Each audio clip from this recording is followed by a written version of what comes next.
उत्तर प्रदेश के पीलीभीत के बीसलपुर में आज अपना दल के और समाजवादी पार्टी की सहयोगी विधायक कौशाम्बी से सिराथू से डॉक्टर पल्लवी पटेल जी हमारे साथ हैं, इन्हीं से बात करेंगे। मैम, आज डॉक्टर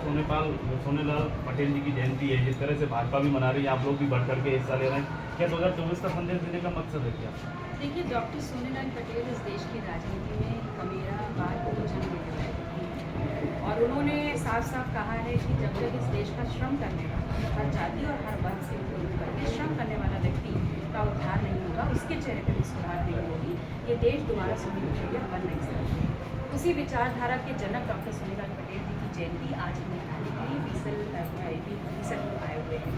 और हमारे गठबंधन के बड़े भाई माननीय अखिलेश यादव जी समाजवादी पार्टी के राष्ट्रीय अध्यक्ष और अपना दल कमेरावादी की राष्ट्रीय अध्यक्ष राजमाता कृष्णा पटेल जी लखनऊ के धरती पर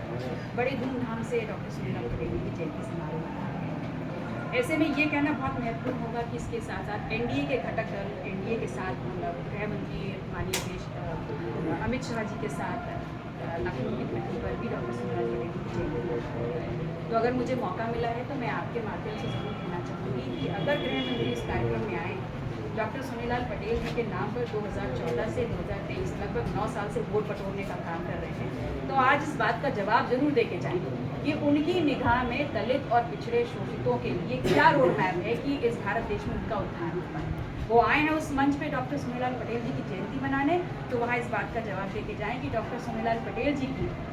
मृत्यु को 14 साल हो रहे हैं। उनकी मृत्यु के बाद CBI की जाँच करनी है। वो आज अगर आए हैं डॉक्टर सोनेलाल पटेल जी की जयंती मनाने, तो इस बात का जवाब जरूर देके जाएं कि जातिवार जनगणना के नाम से एनडीए और उसके घटक दल की सरकार पिछले पैर पे क्यों खड़ी हो जाती है।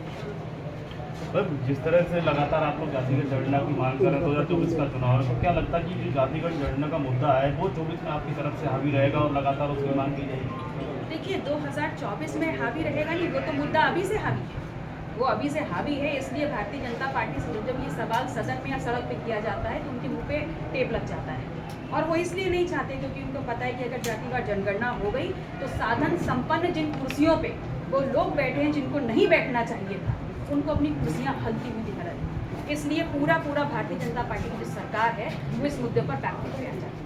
अब 24 के चुनाव से पहले भाजपा का एक बड़ा एजेंडा है, UCC लागू करने की बात कर रहे हैं, तमाम जो विरोधी दल हैं विपक्ष के वो लगातार विरोध कर रहे हैं, तो इस बिल में आपको क्या खामी लग रही है जो आप लोग विरोध कर रहे हैं? देखिए, भारतीय जनता पार्टी बहुत बेहतर है और बोल सकते हैं कि वो बेस्ट है इस बात में कि रोज रोज एक नए मुद्दे पब्लिक के सामने फेंक देती है, जिसकी एक शोध उन्होंने खुद भी नहीं किया होता है। वो आपको UCC बता देंगे, लेकिन UCC के नीचे क्लॉज में का खा गा में क्या है ये कभी नहीं बताएंगे।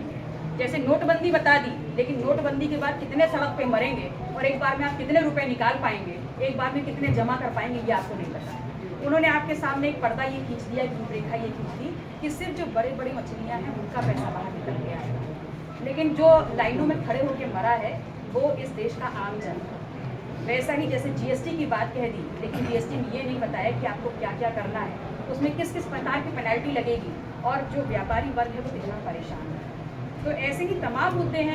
ये भारतीय जनता पार्टी के साथ कि ये सुपर बॉल या नो बॉल की तरह उसको आपके माथे के ऊपर से निकालने का काम करते हैं, लेकिन उसके पीछे छुपा हुआ उद्देश्य सिर्फ इतना है कि इस देश की बेरोजगारी, इस देश में जो हाहाकार मचा हुआ है, इस देश में जो यहाँ महंगाई है, इस देश में जो हत्या हो रही है, इस देश में लॉ एंड ऑर्डर के नाम पर जो गलत काम हो रहे हैं उनको सिर्फ छुपाने का मुद्दा है। हर बार आप लोग घेरते हैं कि जो भाजपा है वो कहीं ना कहीं पिछड़े वर्ग की विरोधी पार्टी है, लेकिन जो भाजपा वो आप लोगों को घेरती है कि चाहे विपक्ष की बात करें वो